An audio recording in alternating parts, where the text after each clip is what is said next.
everyone, Kay here on my homestead in Tennessee. Welcome to my kitchen. You haven't seen me in here in a while, but guess what? This is the last day of July and harvests are rolling in.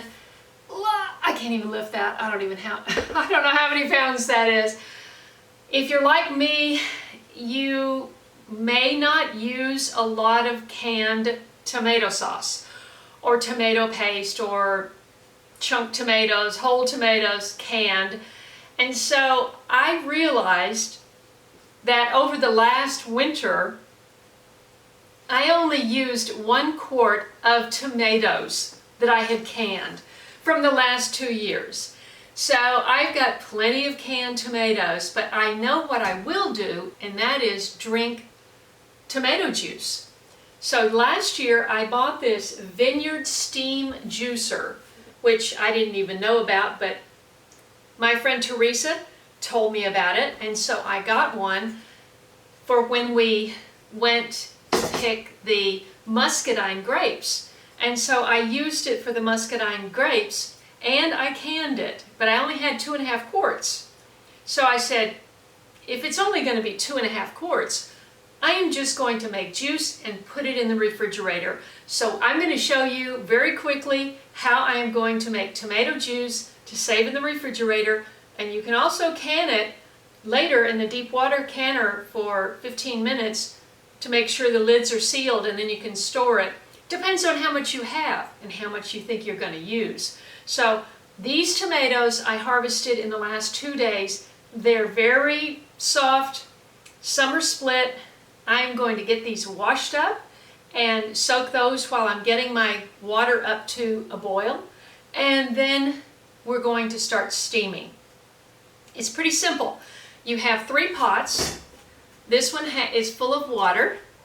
This is the tank that the juice comes into, and what you do is you put all of your fruit in the top pot, and then you've got your lid. And last year I had so many grapes. The grapes were up like this, and I just set it on top, but as the juice steams out, it goes right down and it closes. So that's what I'm going to do today. So let's get started. Okay, I've got filtered water in here, and I'm just going to add a little bit of vinegar to kind of kill off all the bugs and germs and everything. You know, you want to, I'm going to be trimming off all these bad spots, but before I do that, I want to kind of disinfect them.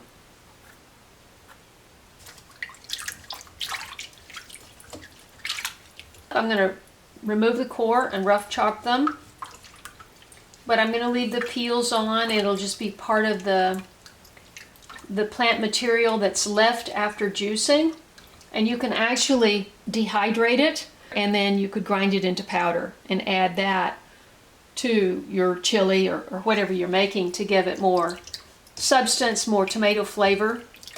Just going to put in some fresh water, another splash of vinegar, and keep feeding the tomatoes in the water.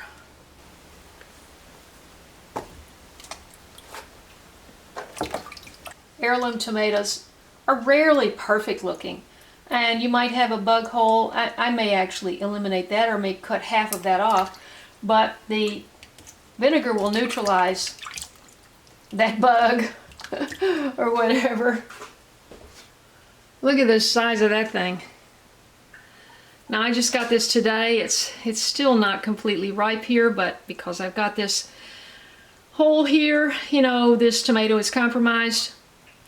So I'm going to go through all the tomatoes, take off the best parts, and that's what I'm going to juice. See this tomato just kind of split along the edges here, and it's because I got so much rain so fast. So I'm just going to try to use the best parts and not the other parts.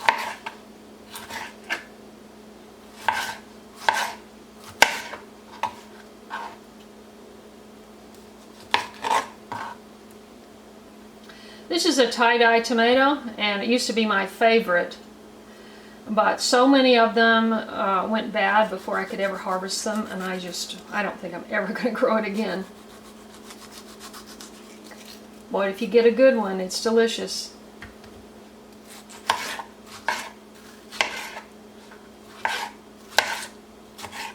You know, I'm just interested in seeing how much. Wow, that's almost a 2-pound tomato. But you know what? As fun as it is growing really big tomatoes, I just think the risk of them splitting before you can really use them, I'm just not sure it's worth it, to tell you the truth. Because look, if I don't use this,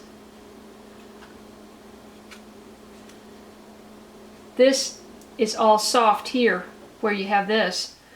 So even though this is not ripe, if I don't use it, the whole thing will rot. So, you know, the likelihood of you getting a perfect tomato that's really big, that's it's just so rare, you know, in my case anyway. Trying to get out this tough stuff because it's not going to have much juice and the pulp is not going to be that beneficial. So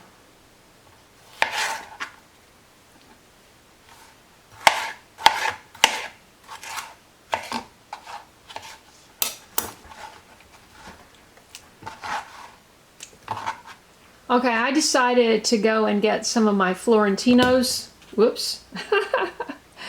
My Florentinos are much redder, and I have had to eliminate so much of the big tomatoes that I need more tomatoes. So I'm going to get these washed up too. Okay, I've got my half-gallon jar that I just got out of the dishwasher, and I can see how much I get. If it's less, I can transfer it to a quart jar, but it just needs to be lower than the pots. Okay, so what I have going here is this water is steaming. I wanted to get it hot. I'm going to turn it hotter. I'm going to let go. I'm going to put this on top of here. Make sure that my tube reaches the jar. Okay, I'm going to be putting my fruit in the top pan. In this case, tomatoes, which is fruit.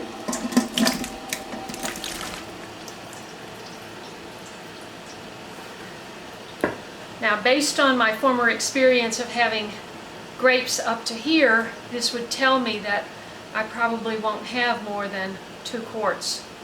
We'll see. Okay, what you have to make sure of is while the fruit, or in this case tomatoes, is starting to steam, that you have your clip on your tubing. There's a clip, you squeeze it, and it keeps the juice up here until you are ready for it to go into the jar. It takes a little while for the steam to go down through the tube, but you just have to keep an eye on it. Once it starts steaming, you've got to stay present.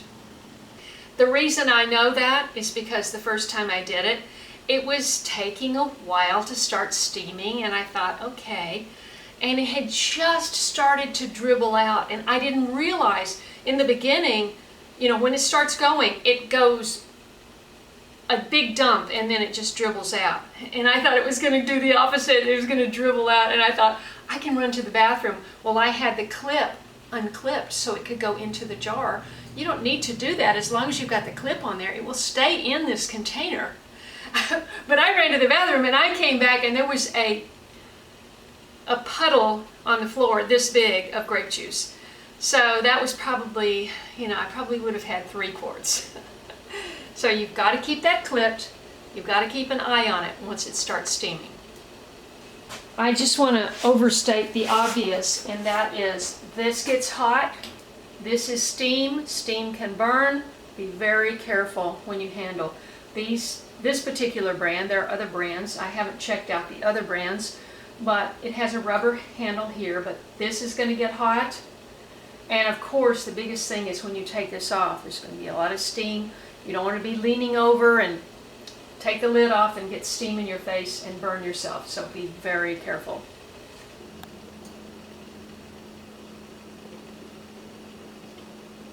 Hey, while we're waiting for juice, I hope you'll subscribe to my channel. Click the bell for notifications, scroll down and click all so you won't miss anything right here on the homestead. I'm working to build a sustainable life for myself by growing my own food, working with medicinal plants, as well as cooking easy recipes from the garden. If that interests you, I hope you'll subscribe.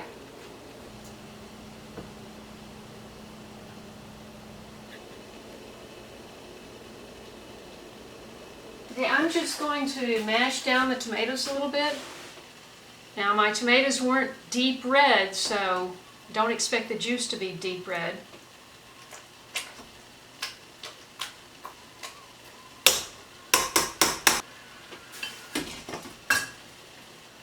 Okay, I'm seeing some juice. It's very faint red, but let's let it.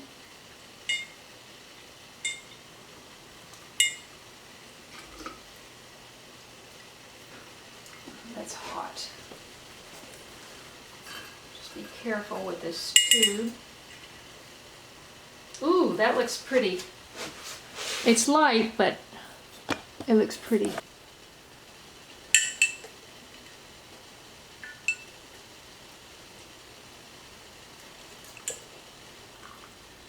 Okay, well, that's going to be hot. Be careful.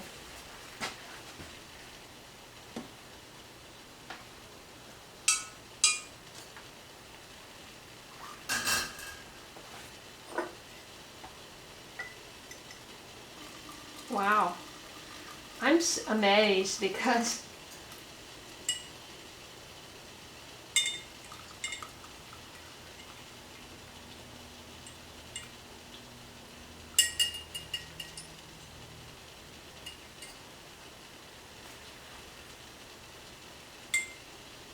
I will say that's kind of hard to hold and it is hot, so not a bad idea to use a pot holder. But you know what? That's kind of it. I'm going to smush down the tomatoes again.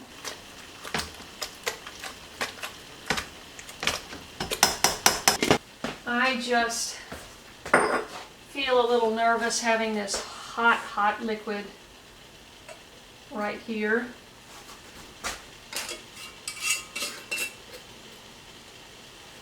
I'm going to set this off to the side.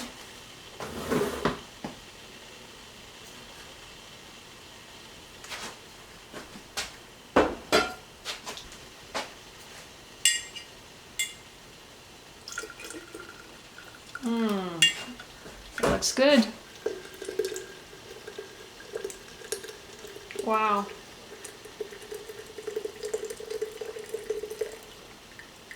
Okay. I'm gonna let it build up again. Maybe we can get the rest of this jar. That'd be awesome. It looks like pink grapefruit juice is what it looks like.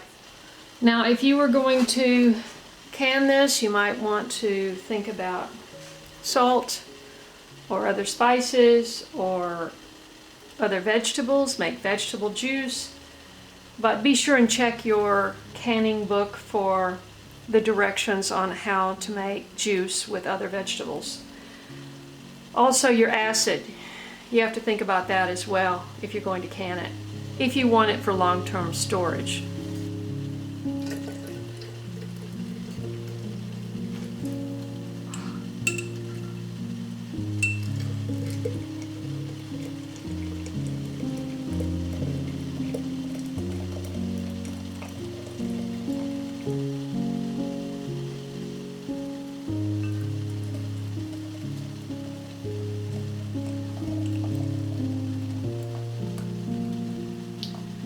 More pulp is coming out in the second batch, so what I'd like to do is kind of pour them back and forth.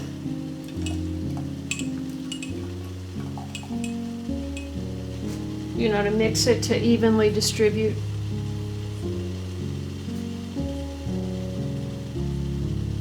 don't forget, you can take what's left in the top and you can cook it down in your slow cooker into a nice tomato paste. Or you can spread it out on parchment, put it in your dehydrator, dehydrate it till it's dry, and then grind it into tomato powder, which you can use in soups and stews. Well, I hope that's all helpful, and I look forward to seeing you in the next video. I'm Kay. See you next time.